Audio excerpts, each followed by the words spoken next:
Assalamualaikum warahmatullahi taala wabarakatuh. Selamat sejahtera. Tuan-tuan, tolong share, tolong like, tolong subscribe.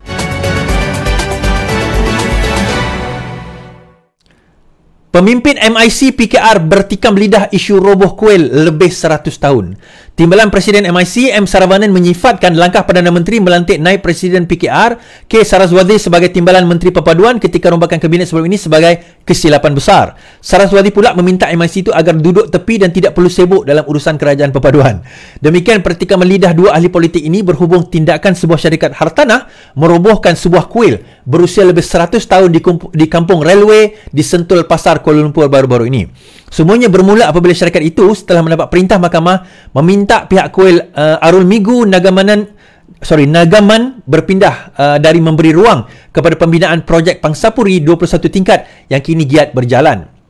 Kedua-dua pihak kemudian mengadakan rundingan namun difahamkan gagal mencapai kata sepakat. Pada 18 Disember, pihak syarikat telah memulakan proses perobohan namun ia tidak dapat diteruskan apabila pemimpin MIC tempatan campur tangan.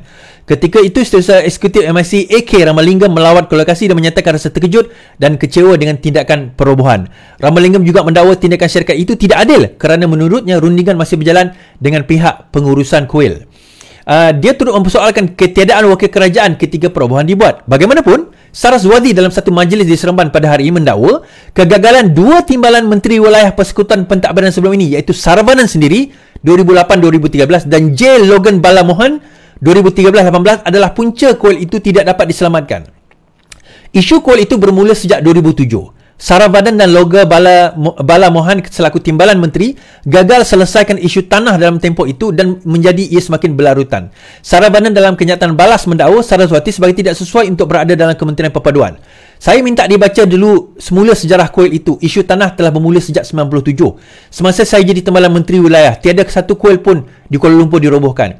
Kuil itu dirobohkan di bawah kerajaan sekarang dan siapa perlu bertanggungjawab? Ini bukan masa untuk tuduh menuduh. Kalau ini perangai timbalan Menteri Perpaduan, maka habislah kementerian itu, katanya. Tidak puas hati dengan kenyataan Saravanan, Saraswati berkata, sidang media pada 20 Disember yang menyerang MIC selaku parti komponen BN yang berada dalam kerajaan. Saya memberi amaran terakhir kepada MIC agar segera hentikan kerja-kerja boikot terhadap kerajaan.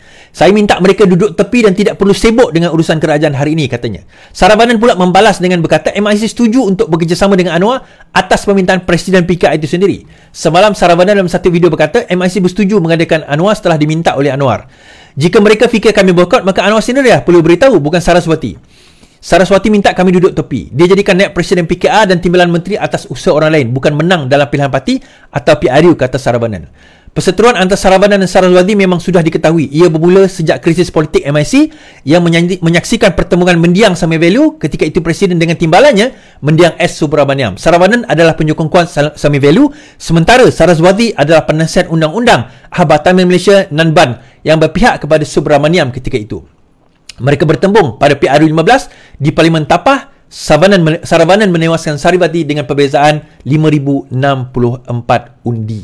Panjang. Ya, betul, Saraswati adalah bekas MIC sendiri dan beliau telah keluar menyertai Parti Keadilan dan telah dilantik menjadi naib presiden dan akhirnya dilantik menjadi senator dan timbalan menteri baru-baru ini dalam perpaduan. Isu mengenai kuil ini, tuan-tuan, memang dia isu yang lama sebenarnya dan mengenai tanah tersebut, pertikaian tersebut seperti yang disebut tadi sudah bermula sejak tahun 97 tadi. Mahkamah telah menentukan dan keputusan itu telah didapati sebelum ini lagi. Now, saya tak nak dwell into the detail of the matters, kan. Mahkamah telah menentukan, perintah tu telah dikeluarkan sebelum itu, cuma berlaku rundingan. So, bagaimana dan saya tidak mahu menyentuh daripada segi aspek agama dan sebagainya, kepercayaan, itu masing-masing punya kepercayaan. Tetapi, undang-undangnya ada di situ dan kerajaan sekarang bagi saya MIC tak adil untuk menyalahkan kerajaan sekarang kerana itu keputusan mahkamah, bukan keputusan kerajaan. So, bila kita minta kerajaan campur tangan, seolah-olah kita kata kerajaan kena campur tangan keputusan mahkamah. Adakah kita nak kerajaan campur tangan ke tak nak campur tangan dengan keputusan mahkamah? That is the question. Itu soalan dia. Jadi benda ini yang patut MIC kena pertimbangkan terlebih dahulu dan macam kata Saraswati lah. Bukan sebab dia orang PKR saya bela dia. Sewaktu dia jadi timbalan menteri sebelum ini, pada tahun 2008, apa yang telah dilakukan terhadap isu kuil tersebut? Kerana pertikaian tentang isu kuil tersebut bukan baru berlaku semalam. Dia berlaku dah sekian lama, tuan-tuan. Dah puluhan tahun dah perkara ini berlaku dan nampak gayanya sewaktu dia menjadi timbalan menteri pada zaman Barisan Nasional memerintah, seolah-olah tidak ada apa yang dilakukan. Seolah-olah. Well, leave it to that. Dan itu saya baca berita saja, jangan marah saya.